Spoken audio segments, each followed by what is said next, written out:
tetapi satu Roh, dan ada beberapa pelayanan, tetapi satu Tuhan.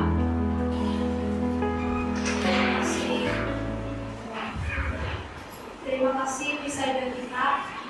Boleh dengar?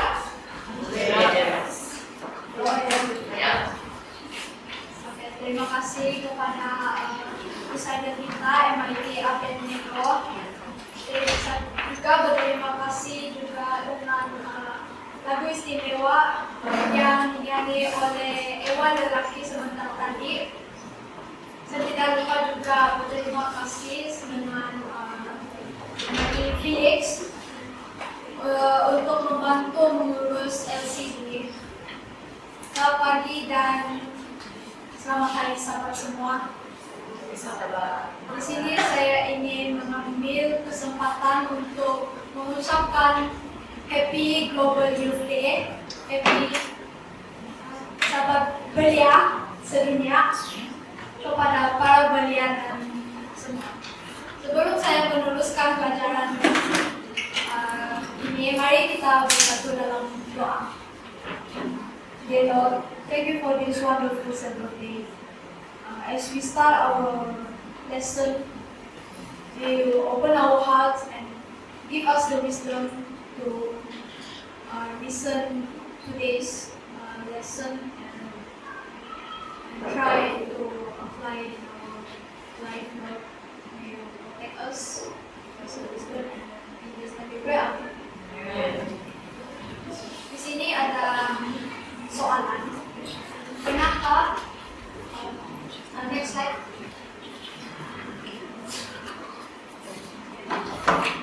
Di sini ada soalan. Pernahkah saudara-saudari merasakan kita sudah menjadi pemimpin yang baik? Apakah ciri-ciri seorang pemimpin yang benar-benar boleh memimpin? Tajuk saya pada hari ini adalah sukses memimpin.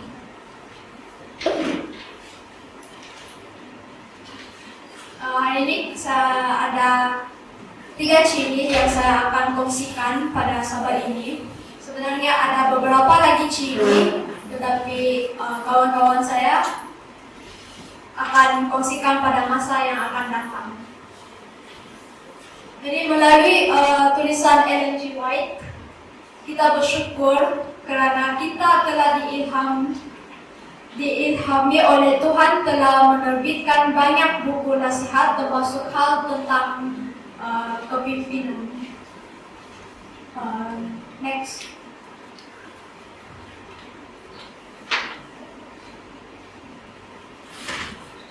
Ciri pertama adalah pentingnya organisasi.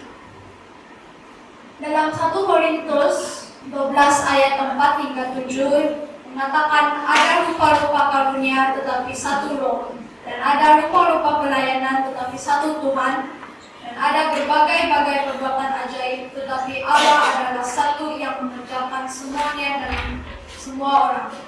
Tetapi kepada tiap-tiap orang dikaruniakan penyataan Roh untuk kepentingan bersama. Next. Sebagaimana kita melihat di dalam kehidupan kita, Tuhan adalah pemimpin teratas. As we can see this chart, Tuhan adalah pemimpin yang teratas dan diikuti oleh Rasul, Nabi, dan pengajar. Seterusnya, penerima karunia, yaitu karunia mukjizat, karunia menyembuh, karunia melayani, karunia memimpin, dan karunia bahasa roh.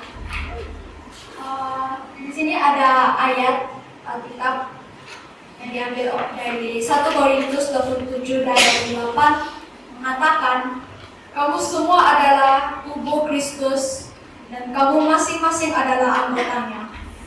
Dan Allah telah menetapkan beberapa orang dalam jemaat.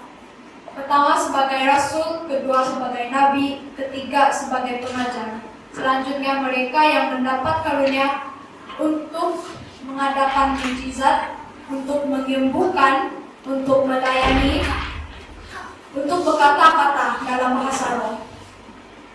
Jadi, tanpa organisasi yang baik, kepimpinan akan menjadi huru hara, tidak tentu arah dan susah untuk mencapai hasil yang diinginkan.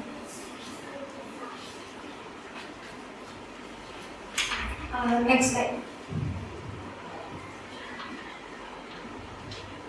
Dalam buku Testimonies to Ministers halaman 26, maksud ilahi adalah ketika jumlah kita semakin bertambah, ternyata bahwa tanpa suatu bentuk organisasi akan terjadi kekacauan besar dan pekerjaan itu tidak akan membawa kesaksian untuk menjamin adanya sokongan terhadap pelayanan, pelaksanaan pekerjaan di ladang-ladang baru, perlindungan baik bagi gereja-gereja maupun bagi pelayanan kepada anggota-anggota yang tidak mampu, pemeliharaan milik gereja, pekabaran kebenaran melalui pencetakan dan terhadap banyak sasaran lain. Maka organisasi sangat diperlukan. Next. Terdapat 7 kepentingan dalam organisasi. Yang pertama adalah sokongan terhadap pelajaran.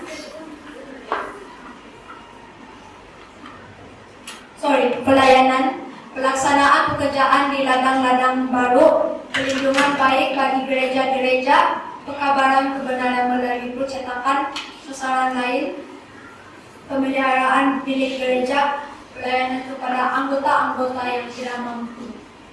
So, dari 7 kepentingan ini sangat jelas, sangat penting ini organisasi karena dapat meningkatkan kecakapan, memudahkan keputusan dan mencapai matlamat. Next slide.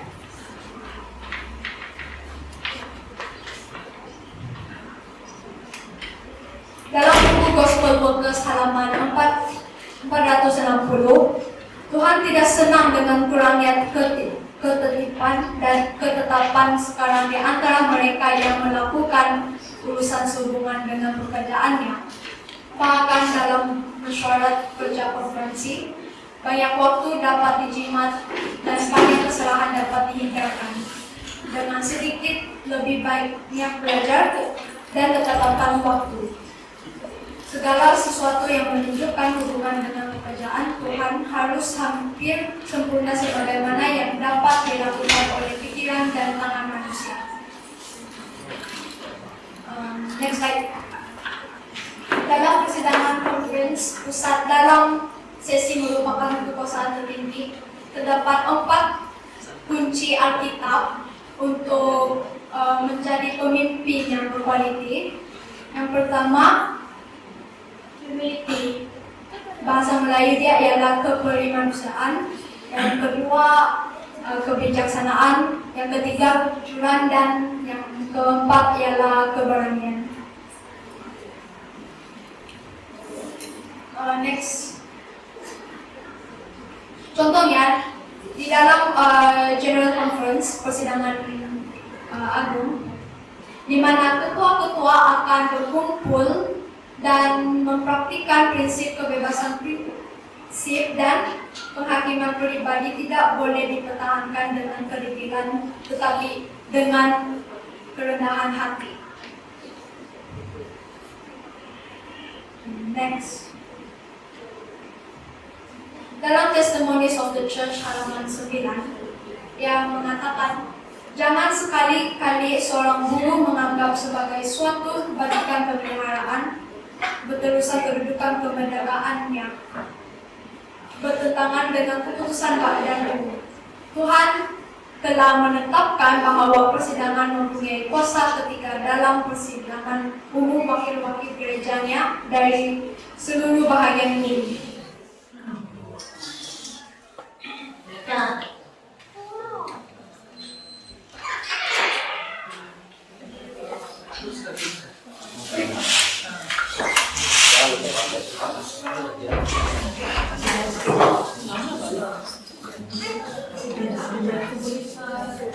minta maaf ada technical problems. Tidak kanan. Tapi walaupun tidak kanan, saya akan teruskan saja. Masih begitu. Tidak. Boleh dengar juga apakah kesalahan berbahaya yang sering terjadi ialah dengan menyerahkan urusan penuh kuasa dan pengaruh yang telah Tuhan berikan kepada gerejanya, kepada pikiran dan pertimbangan dari satu orang atau kepada sekumpulan kecil lelaki sahaja dalam penghakiman dan suara persidangan agung yang berhimpun untuk merancang untuk pemakmuran dan kemajuan pekerjaannya itu. So selain yang setelah saya itu kita haruslah ada tanggung jawab hikmat. Itu adalah poin kedua untuk pentingnya organisasi. Dalam buku Acts of Apostles yang memberitahu kepada kita hikmat tanggung jawab yang terletak di atas mereka yang dipanggil untuk bertindak sebagai pemimpin-pemimpin di dalam gereja Allah sekarang. Tanggung jawab kepemimpinan bukanlah perkara yang remeh, yang menuntut perhatian yang ketat, kepedulian, pekerjaan mental, penggunaan pertimbangan, kebijaksanaan yang sehat, penyangkalan diri dan segenap hati, dan kemauan yang teguh untuk meluruskan segala sesuatu. Di buku Testimonies jilid 1 halaman 320 mengatakan, dalam perkara penting tersebut Allah akan memiliki seseorang untuk menaungi, mempertaruhkan sesuatu, bergerak dengan teguh demi kebenaran, apapun akibatnya, bertempur melawan rintangan-rintangan dan tidak boleh, walaupun nyawa yang dipertaruhkan.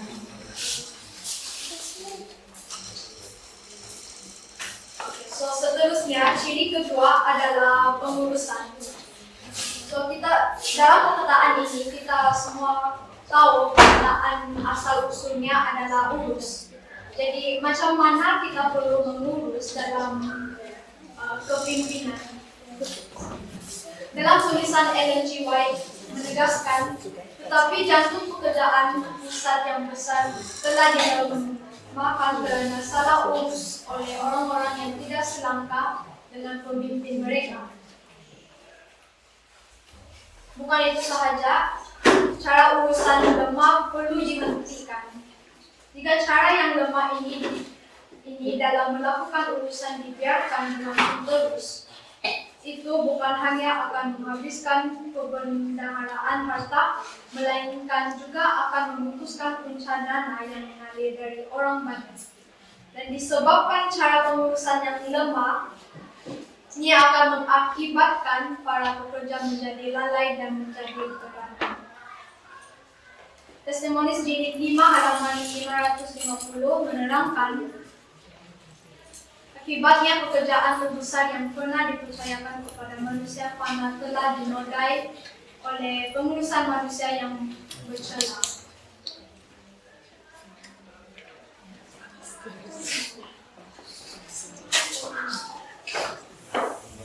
Panaskan. Teruskan. Oke, it's okay. Ciri kepimpinan yang terakhir pada sahabat ini adalah kepimpinan miskin. Terdapat satu ayat di sini mengatakan jalan orang-orang yang ditempatkan selaku pemimpin tidaklah mudah. Mereka harus melibat dalam setiap kesulitan suatu panggilan untuk berdoa. Mereka tidak boleh gagal meminta nasihat dari sumber besar segala hikmat Tuhan. Arti kata lain, apabila kita menghadapi cabaran yang sukar, solusi pertama adalah jangan panik dan teruslah berdoa sama Tuhan untuk meminta kekuatan dan kepintaran dan berikan juga ketenangan. Macam ngam kan kita punya situasi gini panas, pas itu tidak dapat tengok slide, jadi kita minta Tuhan bantu kita elektrik balik. Apabila kita sebagai pemimpin yang mengutamakan Tuhan, kita akan dikuatkan dan disanggupkan untuk berdiri teguh melawan pengaruh-pengaruh buruk dan melihat yang benar dari yang salah, yang baik dari yang jahat. Next, berhubung dengan Tuhan. Bagaimanakah kita berhubung dengan Tuhan? Adakah kita boleh melihat Tuhan like face to face ataupun telepon sama Tuhan? Tidak. Kita ditegaskan bahwa jika kita menerima dan terlibat dalam pekerjaan Allah, tidak dapat melayani pekerjaannya kecuali mereka menggunakan dengan baik kesempatan agama yang mungkin mereka nikmati. Kita adalah seperti pohon-pohon yang ditanam dalam kebun Tuhan. Dan Dia datang kepada kita mencari buah yang wajar Dia harapkan. Matanya tertuju kepada kita masing-masing. Dia membaca hati kita dan mengerti kehidupan kita. Persoalannya, adakah kita bersih dari pencemaran? Atau sudahkah pelataran bait sucinya menjadi begitu penuh? Begitu dipenuhi dengan para pembeli dan penjual, sehingga tidak ada lagi tempat untuk Kristus. Ingat, kesibukan urusan jika berlangsung terus akan mengeringkan kerohanian dan membiarkan jiwa tanpa Kristus. Ada sudah? Yes.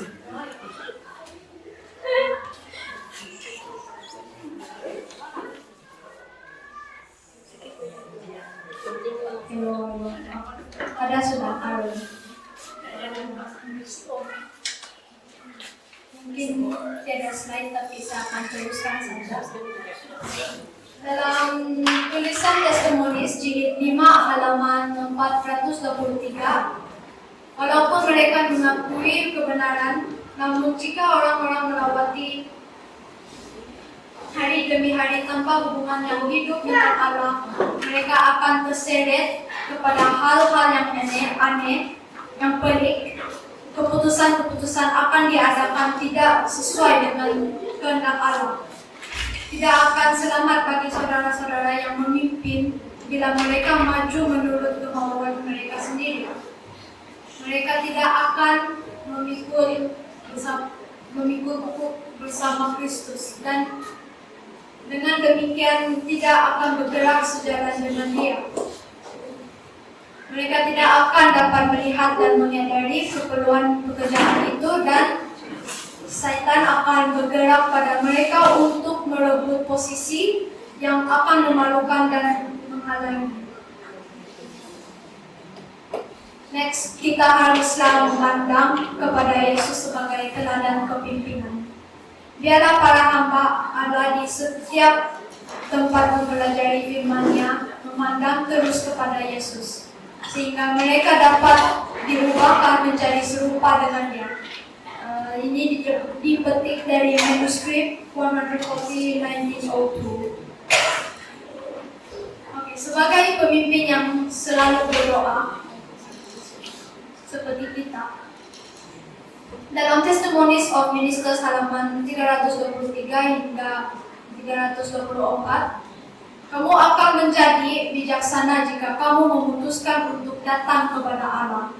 Percayalah padanya, Dia akan mendengarkan doamu dan datang untuk membantumu dalam waktu yang pantas untuk memutuskan persoalan untuk diselesaikan oleh Allah yang Maha Bijaksana. Dia telah berjanji, apabila di antara kamu ada yang kekurangan hikmat, hendaklah ia memintakannya kepada Allah yang memberikan kepada semua orang dengan murah hati dan tidak mengungkit-ungkit. Maka hal itu akan diberikan kepadanya. Jika kamu dengan sungguh-sungguh mau merendahkan hatimu di hadapannya, mengosongkan jiwamu dari ketinggian diri, dan membuangkan kekurangan-kekurangan alami dari tabiatmu, dan mengalahkan keinginanmu terhadap keunggulan, lalu datang kepada Allah seperti anak kecil, maka Ia akan mencurahkan Roh Kudus-Nya ke atasmu. Bila dua atau tiga sehati untuk melakukan sesuatu, lalu meminta pada Tuhan dalam nama Yesus, maka itu akan dilakukan untuk mereka.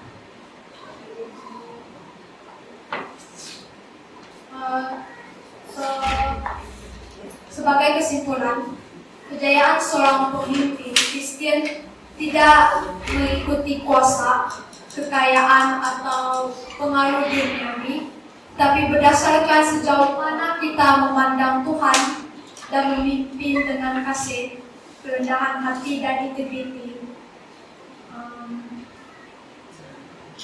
Macam seperti apa parents saya selalu cakap sama saya, setiap hari pergi sekolah, macam mana mau melayan sama orang, mesti mau humble, tidak boleh sombong. Kita adalah anggota tubuh Kristus dan merupakan pemimpin yang melayani Tuhan. Tuhan adalah sumber segala kekuatan dan yang sentiasa menuntun kita. Sebagai ayat penutup dalam Amsal 146 ayat 10, teach me to do your will, for you are God. May your good spirit lead me on to the never ground. Psalm 143 verse 10. Sekian dan terima kasih, Tuhan memberkati. Amen.